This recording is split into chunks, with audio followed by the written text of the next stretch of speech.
Halo semuanya, selamat datang di Tanya Kenapa, channel yang bakal menjawab pertanyaan-pertanyaan keren di dunia teknologi. Hari ini, kita akan memecahkan misteri di balik kecerdasan buatan atau AI. Ayo kita jelajahi dunia AI bersama-sama.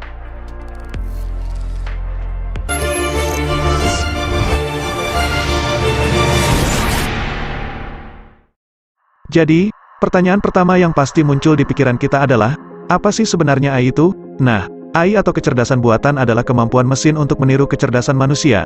Mereka dapat mempelajari dan memecahkan masalah, serta mengambil keputusan berdasarkan data dan pola yang mereka terima. Benar-benar bikin terkagum-kagum kan?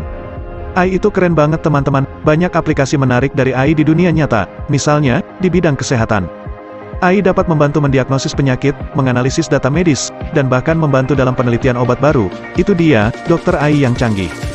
Tapi ada satu lagi teman-teman, ini nih yang bikin AI makin keren. AI bisa menjadi asisten virtual kita, misalnya, Alexa, Siri, atau Google Assistant. Mereka bisa menjawab pertanyaan kita, memberikan informasi, mengatur jadwal, dan bahkan memainkan musik favorit kita. AI jadi teman setia kita. Tapi, di balik segala kehebatannya, AI juga memiliki tantangan dan pertanyaan etis. Salah satunya adalah keamanan data dan privasi. Kita harus memastikan bahwa data yang dikumpulkan oleh AI tidak disalahgunakan dan privasi kita tetap terjaga. Dan pertanyaan lainnya adalah, apakah AI bisa berbahaya? Salah satu kekhawatiran yang sering muncul adalah AI yang menjadi terlalu cerdas dan bisa mengambil alih kendali dari manusia. Ini yang sering disebut sebagai superintelijensi. Namun, hingga saat ini, kita masih jauh dari menciptakan AI seperti itu. Kecerdasan buatan saat ini masih terbatas pada tugas-tugas tertentu dan tidak memiliki kesadaran atau kemampuan berpikir seperti manusia. Ada risiko yang perlu diwaspadai. Salah satunya adalah penggunaan AI dalam konteks militer. Pengembangan sistem senjata otonom yang menggunakan AI dapat memunculkan bahaya yang signifikan. Keputusan yang diambil oleh sistem tersebut tidak lagi tergantung pada manusia, dan ini bisa mengakibatkan konsekuensi yang tidak terkendali. Selain itu, AI juga bisa diprogram dengan bias yang tidak disengaja atau bahkan disengaja. Jika data yang digunakan untuk melatih AI berasal dari sumber yang tidak representatif atau terdapat bias manusia yang terinternalisasi, AI bisa mengambil keputusan yang tidak adil atau diskriminatif. Jadi, apakah AI bisa berbahaya? Jawabannya adalah, dengan pengembangan dan penggunaan yang tidak bijaksana, AI bisa memiliki dampak negatif. Oleh karena itu, penting untuk terus memantau perkembangan AI dan menjaga agar teknologi ini digunakan untuk kebaikan dan kemajuan manusia. Pertanyaan selanjutnya, pekerjaan apa aja yang bakal menggantikan manusia dari AI tersebut? Seiring perkembangan AI, beberapa jenis pekerjaan dapat tergantikan karena kemampuan AI untuk melakukan tugas-tugas tertentu dengan cepat dan efisien. Pekerjaan-pekerjaan ini biasanya yang memiliki pola kerja yang terstruktur dan dapat diotomatisasi. Contohnya adalah pekerjaan pabrik dan produksi. Tugas-tugas repetitif dan monoton di pabrik, seperti perakitan atau pengemasan, bisa dilakukan oleh robot dan sistem otomatisasi yang menggunakan AI. Hal ini dapat meningkatkan efisiensi dan akurasi dalam proses produksi. Pekerjaan administrasi, tugas-tugas administratif seperti pengolahan data, pengarsipan, dan penyusunan laporan dapat digantikan oleh AI yang dapat memproses dan menganalisis informasi dengan cepat. Hal ini membantu mengurangi waktu dan upaya manusia dalam tugas-tugas tersebut. Pekerjaan pelayanan pelanggan, AI dapat digunakan dalam chatbot atau asisten virtual untuk menjawab pertanyaan umum pelanggan, memberikan panduan, dan menangani keluhan. Meski AI bisa memberikan respons cepat, tetapi peran manusia masih dibutuhkan untuk menangani situasi yang kompleks dan memberikan empati. Pekerjaan transportasi, dengan perkembangan kendaraan otonom, AI dapat menggantikan peran pengemudi dalam beberapa sektor transportasi, misalnya, kendaraan pengiriman paket atau taksi mandiri yang dikendalikan oleh AI untuk mengantarkan barang atau penumpang.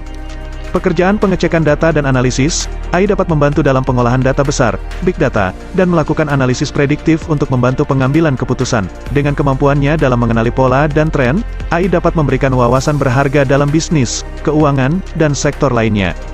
Jadi, meskipun ada pekerjaan yang mungkin tergantikan oleh AI, ini juga memberi kita kesempatan untuk mengembangkan keterampilan baru yang diperlukan dalam era digital ini. Pekerjaan yang melibatkan kreativitas, inovasi, dan interaksi manusia tetap sangat penting dan sulit digantikan oleh AI.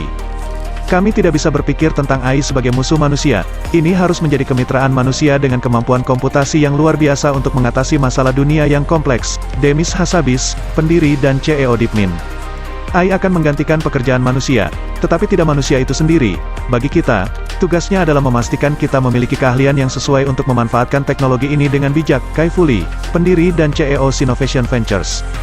Meskipun AI memiliki dampak positif yang signifikan, ada juga beberapa dampak negatif yang perlu diperhatikan. Berikut ini beberapa dampak negatif yang mungkin timbul dari penggunaan AI. Penggantian pekerjaan, AI dapat menggantikan pekerjaan manusia dalam beberapa bidang. Kemampuan AI untuk otomatisasi dan pemrosesan data yang cepat dapat menyebabkan pengurangan pekerjaan manusia dalam beberapa sektor, seperti produksi, transportasi, atau pelayanan pelanggan. Ini dapat mengakibatkan pengangguran dan ketidakpastian ekonomi bagi pekerja yang terdampak.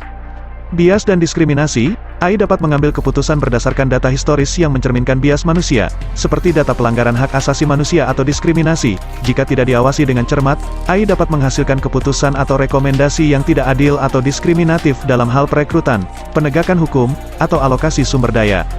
Kekhawatiran privasi, penggunaan AI melibatkan pengumpulan, analisis, dan penggunaan data pengguna. Hal ini dapat menimbulkan kekhawatiran privasi tentang bagaimana data pribadi digunakan, disimpan, dan dibagikan oleh sistem AI. Penggunaan data pribadi yang tidak etis atau pelanggaran privasi dapat menyebabkan kerugian bagi individu. Ketergantungan dan kekuasaan perusahaan. Ketika perusahaan besar menguasai teknologi AI, mereka dapat memiliki kekuatan dan kendali yang signifikan atas data dan informasi. Hal ini dapat menciptakan ketidakseimbangan kekuasaan dan ketergantungan terhadap perusahaan-perusahaan besar yang menguasai AI, dan dapat mempengaruhi privasi, kebebasan berbicara, atau demokrasi. Ancaman keamanan dan kejahatan siber, penggunaan AI juga membawa risiko keamanan. AI dapat digunakan oleh penjahat siber untuk melakukan serangan yang kompleks, seperti serangan phishing atau serangan berbasis AI. Selain itu, AI dapat digunakan untuk membuat konten palsu atau manipulasi informasi, yang dapat membahayakan integritas informasi dan kepercayaan publik. Namun, tetaplah penting untuk tetap mengawasi dan mengatur pengembangan dan penggunaan AI. Mempertimbangkan etika, keamanan, dan dampak sosial adalah langkah-langkah yang penting dalam menjaga AI tetap menjadi alat yang bermanfaat bagi manusia. Terima kasih sudah menonton episode kita hari ini. Teman-teman, jangan lupa tinggalkan komentar di bawah jika ada pertanyaan atau topik menarik lainnya yang ingin kita bahas di episode berikutnya. Sampai jumpa di Tanya Kenapa selanjutnya.